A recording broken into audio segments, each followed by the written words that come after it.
ઘડીએ ગોળા, ઘડીએ માટલા અને રાખનો ભેરું લોટકો ન રહી જાય. ગોળા એટલે સંસદ સભ્યો, માટલા એટલે ધારાસભ્યો, અને નાના નાના લોટકા એટલે તાલુકા સભ્યો, તાલુકા પંચાયતના પ્રમુખ, જિલ્લા પ્રમુખ, સરપંચ સુધી વયો આવે. લોકાભિરામમ રણરંગધીરમ રાજીવ નેત્રમ રઘુવંશનાથમ કારુણ્ય રૂપમ કરુણાકરંતમ શ્રી રામચંદ્રમ શરણમ પ્રપદ્યે. આમ તો એડવાન્સમાં અર્જુનભાઈને અભિનંદન દેવા આવ્યો છું. વિજય માટેનો તો કોઈ પ્રશ્ન છે નહીં. મંચ ઉપર બેઠેલા તમામ મારા વડીલો, સામે બેઠેલા તમામ વડીલો, આમ તો ઘણા દિવસથી હતું ક્યારે મોકો મળે ને, કારણ કે આ મને ગમે છે એટલે, અને આપ બધાને ખબર છે કે કોંગ્રેસમાં હતા તોય હું આવતો. જે વ્યક્તિ ની અંદર કંઈક તાકાત હોય,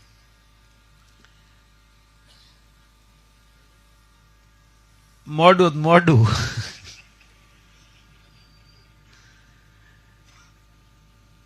જીવન,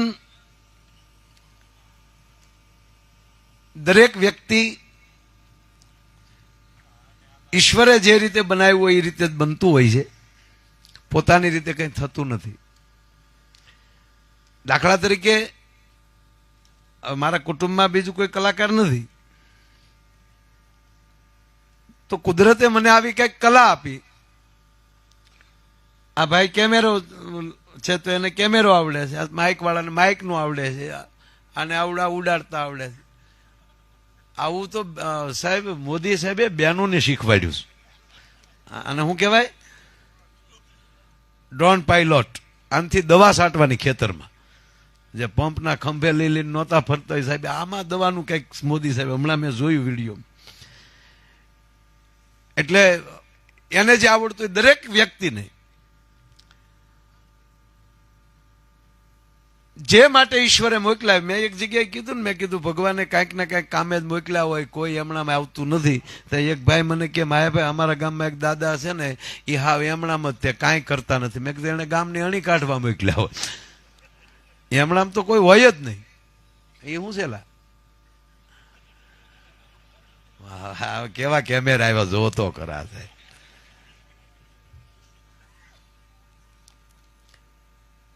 એટલે મૂળ વાત હું તમને ઘડીક આનંદ કરાવવાનો છું. ધાંગધ્રાથી સવારમાં 5:30 પ્રોગ્રામ પૂરો કરીને ડીસા ગયો. કાલે વાત થઈ,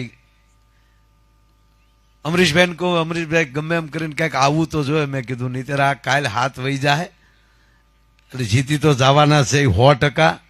અને ઓલો આપણે જો હરખ કરવા ન આવ્યા હોય તો ઓલો કાળ વયો જાય ને કેણી રહી જાય. એટલે રાતે 11 વાગે પાછો અમરીશભાઈનો ફોન આવ્યો. પેલા મેં મારી રીતે બળ કર્યું, ત્યાં લીધો હેલિકોપ્ટર મળે, કારણ કે ડીસા સાહેબની સભા હતી, મોદી સાહેબની, અને એ આવે ત્યાં સુધી અમારે કાર્યક્રમ અકારવાનો હતો. એટલે સાહેબ આવ્યા 4:45. હું થોડો 4 વાગ્યાની આજુબાજુ ત્યાંથી નીકળ્યો, અને મેં મારી રીતે પેલા ગોઠવ્યું, પણ બધા હેલિકોપ્ટર આજમાં બધા કાયમ આવી ગયેલા હતા. અને રાતે પાછું મનસુખભાઈને કહી અને એ પાછું નક્કી થયું. એટલે એ નાનું પ્લેન લઈને પાછો પોરબંદર ઉતર્યો, અને અહીંયા હું આવી શક્યો. આવી વ્યવસ્થા અત્યાર દિના મળ્યા છે કરવા. એમ તમે કલ્પના કરો, હવે પોરબંદરની શું વ્યવસ્થા ન થાય, મને કહેશો તમે સાહેબ? હવે એ બધો ખર્ચો ગણી મારું પેમેન્ટ કેટલું થાય, આ સમજા જેવી વાત છે. કદાચ હું ના આવું તો અહીંયા કઈ ફેર બીજો નથી પડવાનો સાહેબ. એ તો જે છે એ છે જ, પણ 110% એક તો હું કહી શકું કે એ અંદરનો મને જે જુસ્સો આવે એ કંઈક જુદી વસ્તુ હોય. એમ આજનો જે 1 તારીખ 1 મે એટલે ગુજરાત સ્થાપના દિનનો દિવસ. પહેલા તો આપ બધાને ગુજરાત સ્થાપના દિનની ખૂબ ખૂબ શુભકામના. અને એ સ્થાપના દિનને દિવસે જ મોદી સાહેબે શુભ પ્રારંભ કર્યો છે આ કાર્યક્રમોનો. એટલે પહેલું એને ડીસાથી ચાલુ કર્યું છે, કાલે જુનાગઢ, જામનગર અને સાહેબની બધી વાત આગળ બાપભાઈ અને અર્જુનભાઈ કરી છે, એ કોઈ સવાલ નથી. હું કાંઈ એવી વાતો કરવાનું નથી, કારણ કે આપણને કઈ ચૂંટણીનું ડિજિટ કે આપણને ખબર પડે નહીં, આપણે પ્રોગ્રામ દેતા આવડે. અને ત્રીજી વાત, જગતમાં જે સારું કરે એનું જગતને ન કહે તો આપણે નગુણા કહેવાય. એટલે જે આંગળીને ટેરવે જે ગુજરાતમાંથી ગણી શકાય એવા હું એક નહીં પણ દરેક કલાકારો, ભીખુદાનભાઈથી લઈ અને અમારા સમગ્ર કલાકારો, અર્જુનભાઈની અમુક કાર્યક્રમમાં ભલે હાજરી ન હોય છતાંય પણ જો સ્ટેજ ઉપરથી નામ લેવાતા હોય એમાંનું કોઈ નામ હોય ને તો અર્જુનભાઈ મોઢવાડિયાનું નામ છે સાહેબ, જેનામાં કઈક કાર્ય કરવાની તાકાત. એટલે એક મને, હું તમારે સામે ગીત એક મારે ગાવું છે, પછી તો જીતી જાય પછી તો ડાયરો કરવો પડશે. લગભગ ઓળખરે આવ્યો ત્યારે અહીંયા જ હતું કે નહીં, બાજુના ગામમાં બકોદરમાં, એટલે આ જ રોડે મને યાદ આવ્યું, આ ઓલો પંપ હતો અને આ બીજો પંપ છે. આ દેશ આપણો જે છે, ભારત દેશ જે છે, એમાંય આપણું ગુજરાત, આ દેશ છે સંસ્કૃતિ અને ધર્મ સાથે વણાયેલો દેશ. મારી કરતા આપ બધાને ખબર હશે, કારણ કે પોરબંદરમાં કોક જ એવો પરિવાર હશે કે પરિવારમાં માણસ પરદેશમાં ન હોય, અમેરિકા ન હોય, લંડન ન હોય.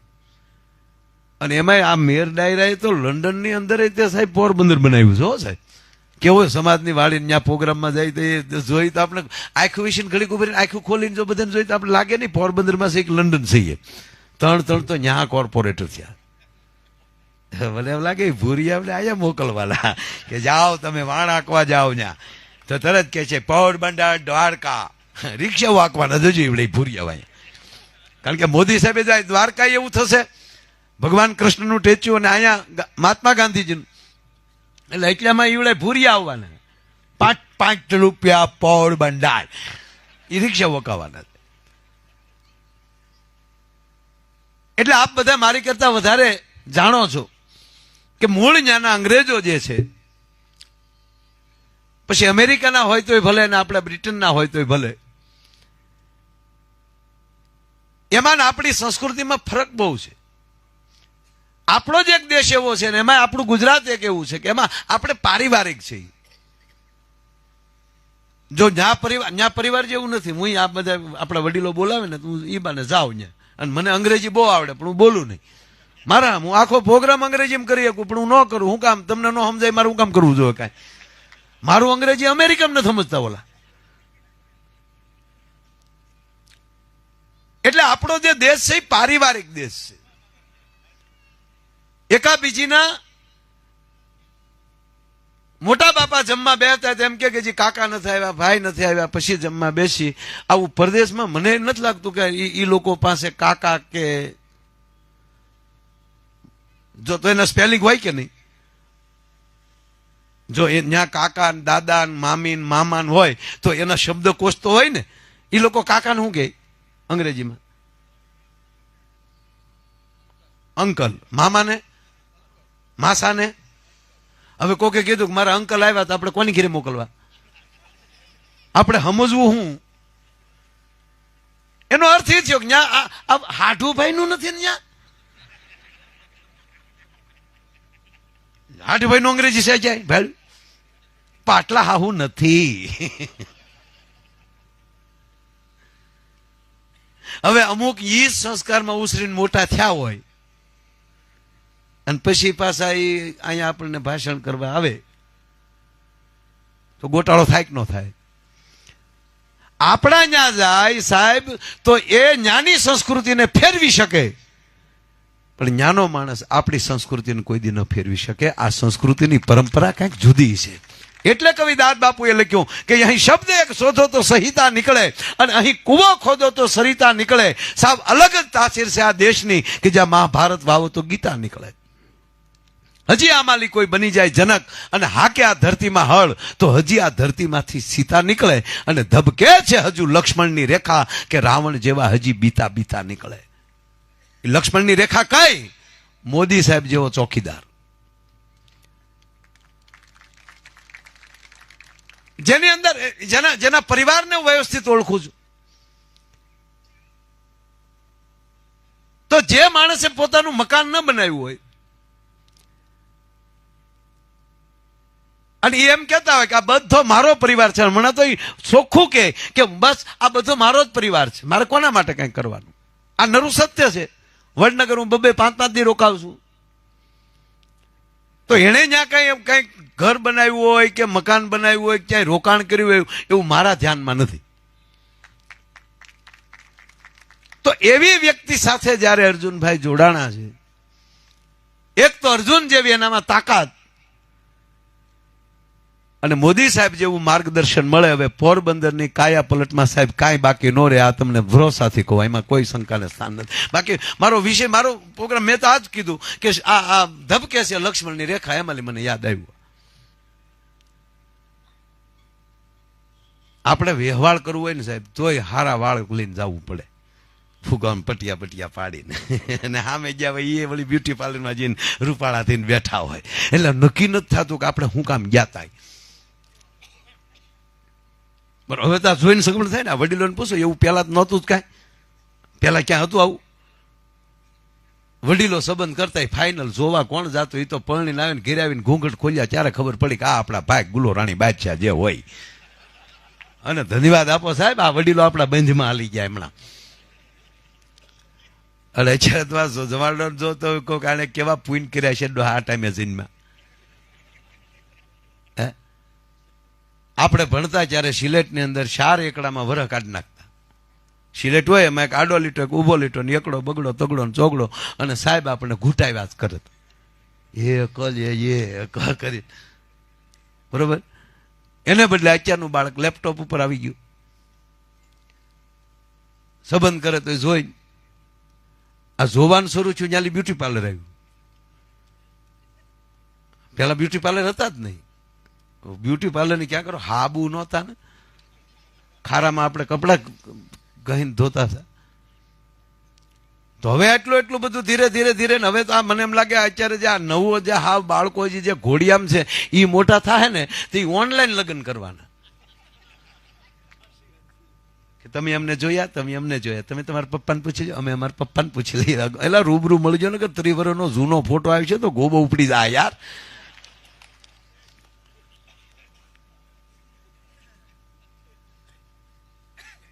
એટલે જીવન જેટલું મોજથી જીવીએ, સારી રીતે જીવીએ, એની કરતા કોની સાથે જીવીએ છે ને એ મોટામાં મોટો આધાર હોય છે. કોની ભેગા બેહીએ છીએ એ મોટામાં મોટી વાત હોય છે. જે વ્યક્તિમાં જે તાકાત હોય, એક જ્ઞાતિવાતીના વાડા મૂકીને જ્યારે વ્યક્તિ પસંદગી જ્યારે થવા મળશે ત્યારે આ દેશને કોઈ પ્રગતિથી નહીં રોકી શકે સાહેબ. જ્યાં પોતાની જેની અંદર તાકાત છે એ વ્યક્તિને સ્વીકારીએ. એક રાજા હતા, એ રાજાને એક દીકરો સાહેબ, પણ ગાદીએ બેસાડી શકાય એવી એની મનોસ્થિતિ નહોતી એ બાળકની, એને દીકરાની. એની સામે કુટુંબનો દીકરો હતો, એ રાજા કરતા 10 ગણો ગુણવાન હતો.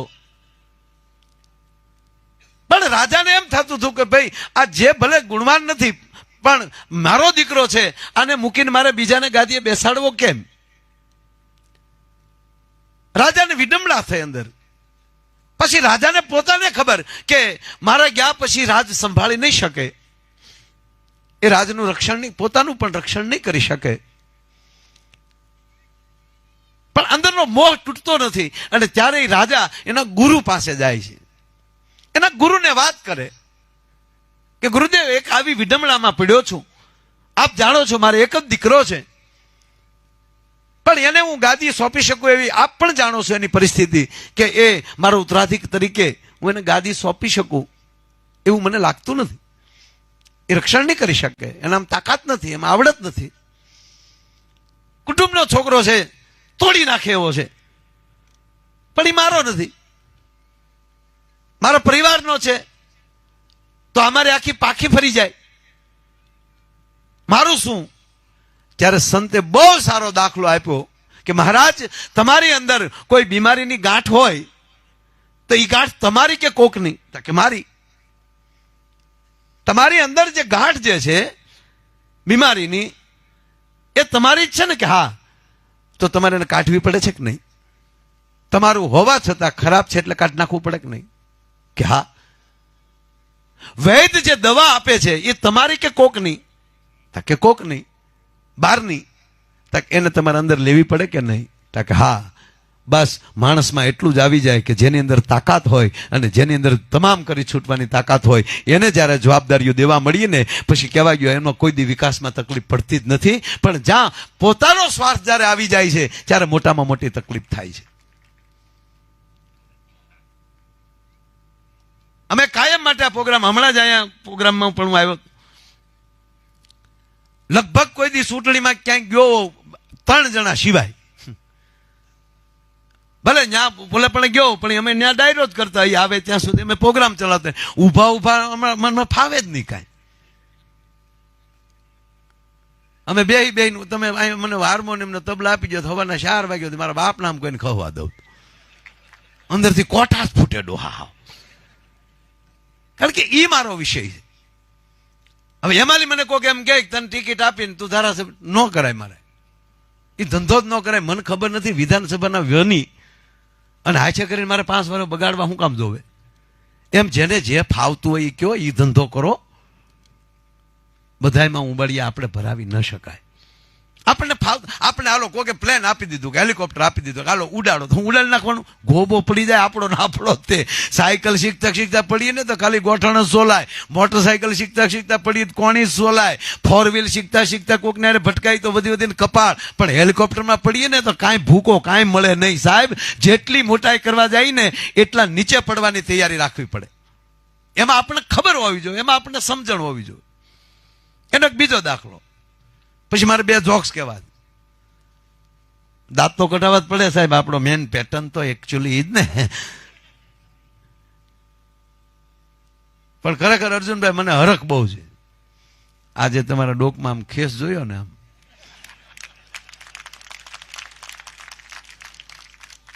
અને એમાં હકીકત હમણાં જે વાત કરી મનસુખભાઈ માંડવિયા, ખરેખર એ માણસને સાહેબ હું પહેલેથી ઓળખું છું. ઈ માણસ પણ એવા છે.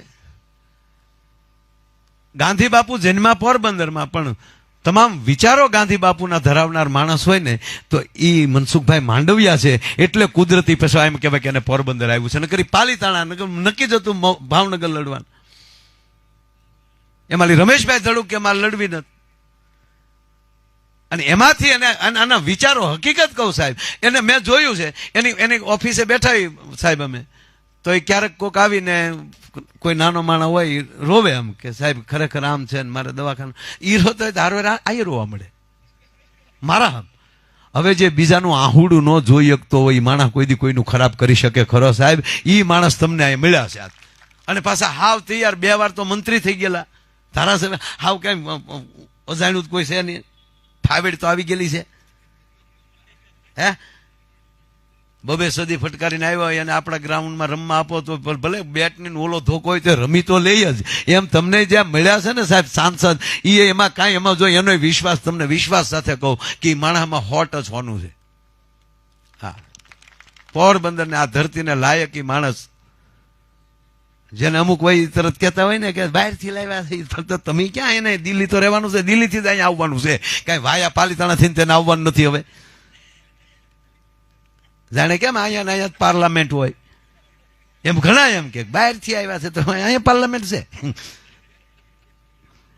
હવે તમે સાંભળો કે જયારે અમે ભીખુદાનભાઈ બધા બેઠા હોય ત્યારે અમે આમ ઘણી વાર અર્જુનભાઈને ખીજવતા કે ભગત બાપુ દુલાભાઈ કાગને સાહેબ લખવું પડ્યું કે મહાત્મા ગાંધી, તમારી જે પવિત્રતા છે,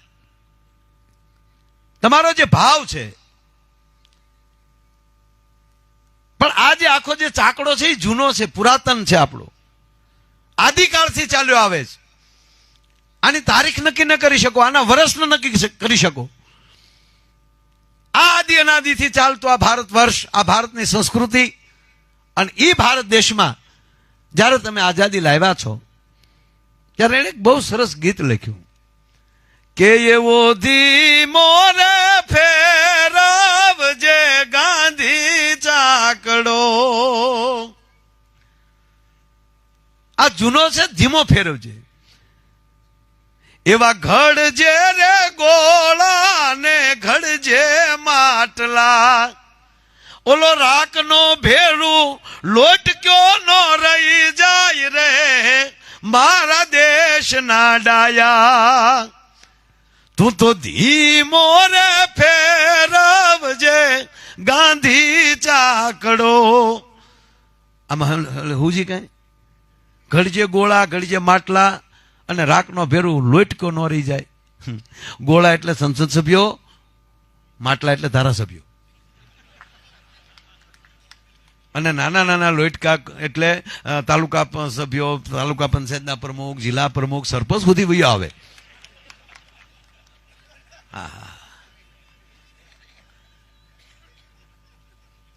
બહુ બહુ સરસ છે. રાખની આખું ઓલું કોડિયું ન રહી જાય મારા દેશના ડાયા. કોડિયા પણ ઘડજે કે જેથી કરી અને નાનામાં નાના માણસને અંજવાળો આપી શકે.